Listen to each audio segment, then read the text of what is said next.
Finally. The time has come.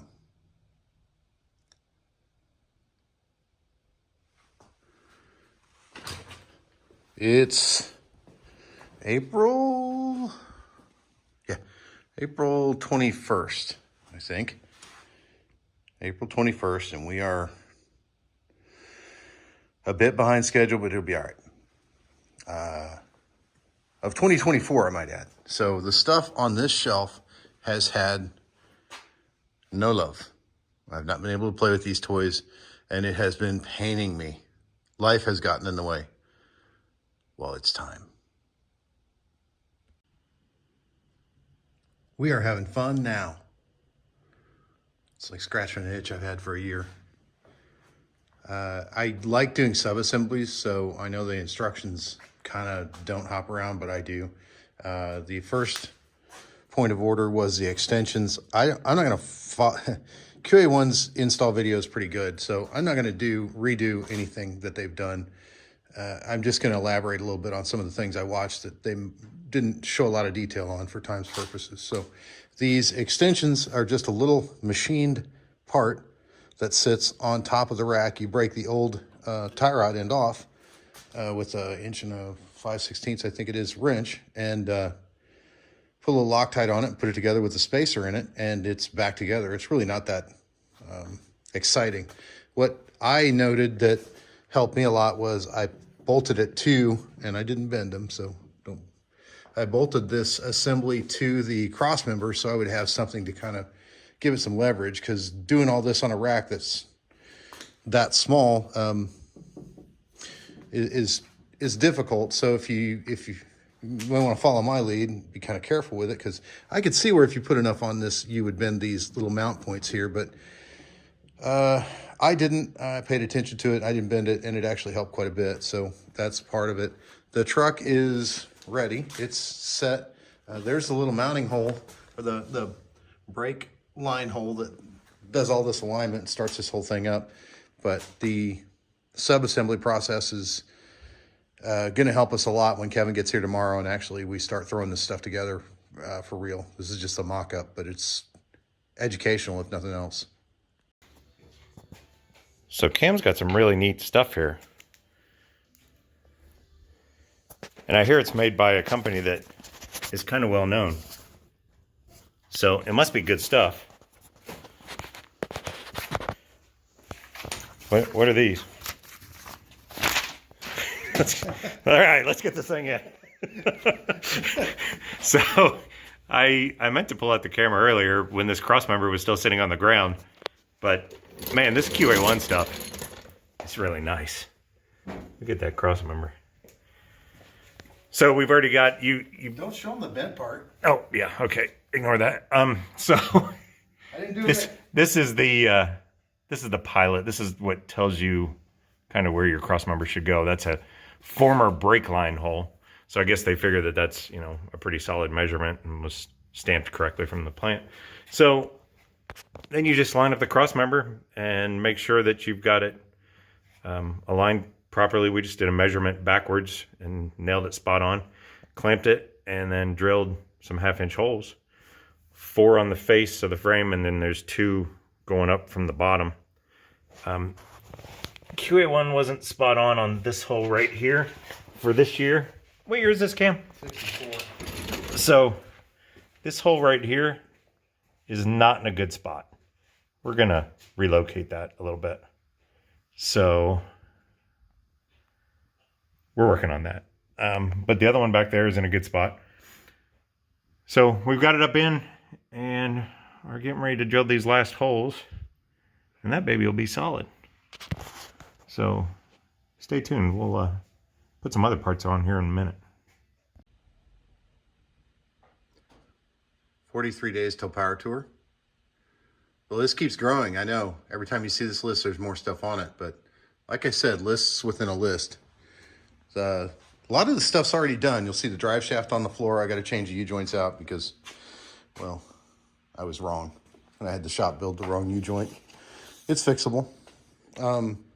We were going to do a time lapse on the truck to put some of this stuff together. But Kevin and I got rolling on this thing last night, and they're just, well, you can see it's in. It went in very nicely. And between Kevin and I was building sub-assemblies, and Kevin was slapping stuff together. It went in very well, and I'm very impressed with QA1 overall. I think this is great. I'm happy. If this thing handles as good as it looks, I'm sure I'm going to surprise some people. Although, maybe not with this motor, but anyway, that's the future. So, this is where we are.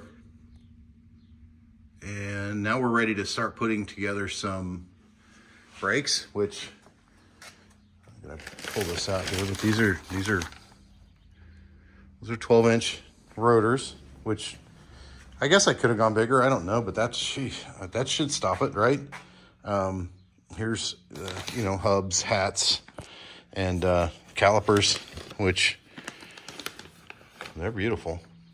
Seems like kind of a shame to slap all this beautiful stuff on this rusty Hulk, but you know, I'm still gonna like it a lot. So we're moving. It's on like Donkey Kong. We're putting this stuff together. Everything fits beautifully. The parts are beautiful. The kit's nice. The instructions, they're not terrible. You have to read. Hopefully you can read. And these are your brakes. So read twice at least and make sure you're following the directions to a T. The only snag I've hit so far revolves around hardware. And I think this is a fairly common thing. What comes with it, you'll see these are the, let's see if you can get that, 3/8/16 Torx.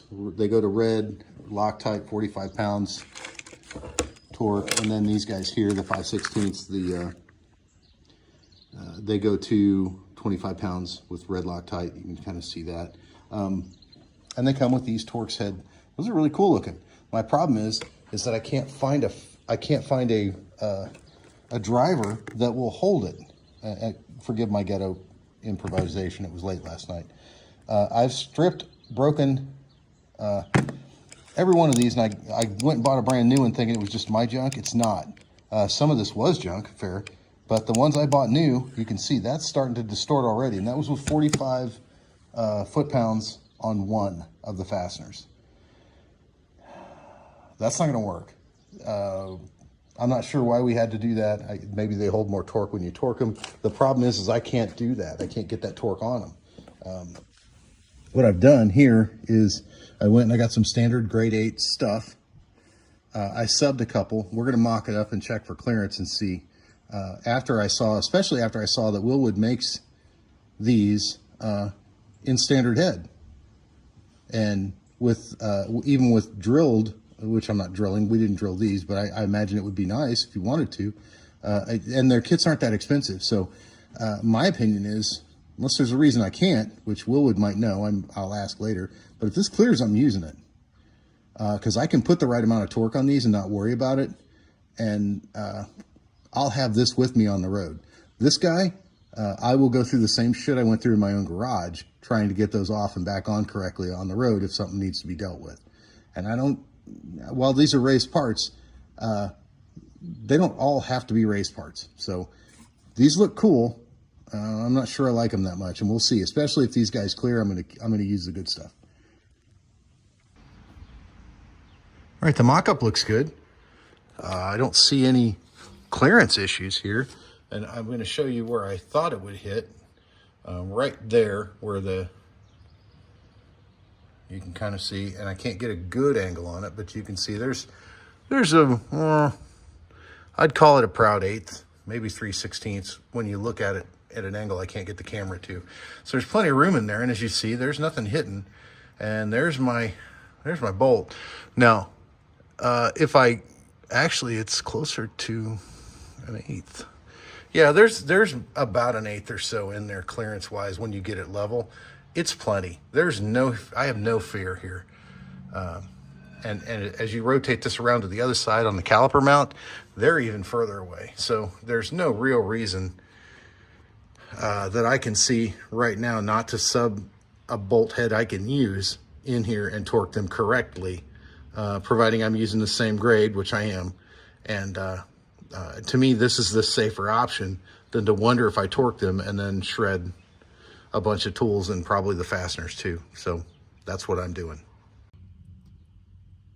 All right, we spent enough time trying to make this thing go. Now we're going to try and make it stop. The QA1 kit is fantastic. I love everything about it, and so far I've had 0 complaints. This would be the closest complaint I would have, or the closest thing to a complaint I would have so far. This little index hole right here that everything kind of revolves around right there front and center in your screen is the brake pass-through for the vehicle, the original, and they leave this hole here. Perhaps I'm supposed to throw a bolt in it, although I'm not going to. I didn't see it in the instructions, maybe I overlooked it. But this is where, in my opinion, this is the best place for the brake to pass through. Per their instructions, it's supposed, your brake line is supposed to coexist with all this stuff, and your brake. I think you can see it right there on my finger. That's your brake, where your brake line hits your caliper, and it's a nice little spot to put that through. Now here's what my assembly looks like that I've been. This is the plan. So you can see these are just some pass through adapter kind of thing to go to dash 3 AN. And typically, for point of reference, if you can imagine this angle bracket as being the thickness of your frame, which is about right, and you can see that these are notched to put your little brake, or your little retention clip. I'm trying not to make this too awful. And it sandwiches a whole package nicely. The problem is, and this clip's for reference, but I actually considered using them. The problem is when you put this thing where it goes, it's either right there, and the thickness of the frame has now doubled at least. So that little groove that was for your original clip no longer is relevant. You're way down here on the barrel of this. Now it can be adjusted, and I'm going to show you how we're going to do that, because I'm still going to do this. For reference, you guys probably need to see how this is going to start. So we're going to use that hole, but I'm going to move that clip retention so that I can still use the clips. Don't judge me until you see the final product, then you're allowed. This is the intention, to make these slots, make that slot, to move that slot down. You can kind of see where my mark is. That's where the frame sits on it. So I'm going to pretty much grind right on that mark. I'm going to lock this guy open with a zip tie on a low speed, and then I'm going to take this guy and we're going to make what we need. If this makes you squeamish that I am cutting on something, I'm just making a slot for, it's probably not even going to go as deep as that slot is. I'm just making a slot to keep to give the clip something to ride on. So here we go.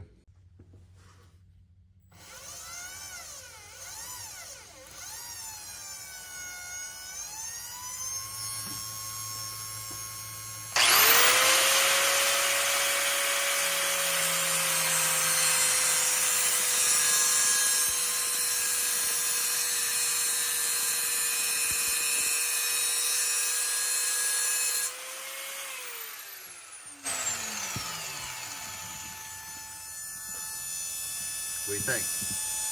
Focus. There we go. What do you think? Okay, after we make that step, let me see if I can get it to focus here. It's still a little warm, but you can see that that's how it works. That just clips it and keeps it, I'd say secure, tight. It's not going anywhere. You just don't want it to bounce around, and that's all that clip does, is stop it from bouncing around. This is probably one of many headaches you'll get when you're doing anything with old and new. So you have to adapt. So we have adapted.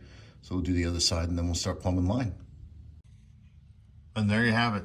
The frame, that's a 17-inch Earl's line. I'll try and get that into frame for you. You can get them anywhere, but that's the number that I got probably out of Summit's catalog. I don't remember. I've done a lot of business with everybody lately. So that's what it looks like. Hopefully, we'll do some testing and we'll run this guy out lock to lock and make sure there's no interference. There's plenty of line there, and I think it's looped nicely. After I start, you'll see contact here. We'll have to do something about that or do some tying, I'm not sure. And then potential contact here is, we're gonna wind up maybe shielding that a bit, I'm not sure. But in the meantime, we have to test it. So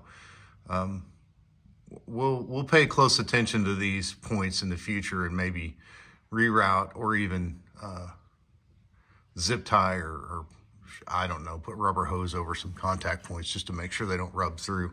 But that's stainless line, so I really don't think it's gonna take a minute for it to create a problem for me, and I'll probably notice it before then because I'm watching for it. So this is what it looks like, and this is, those of you that bought this kit, the lines don't come with it. So that was, you saw the part number for the bulkhead pass through and the line itself.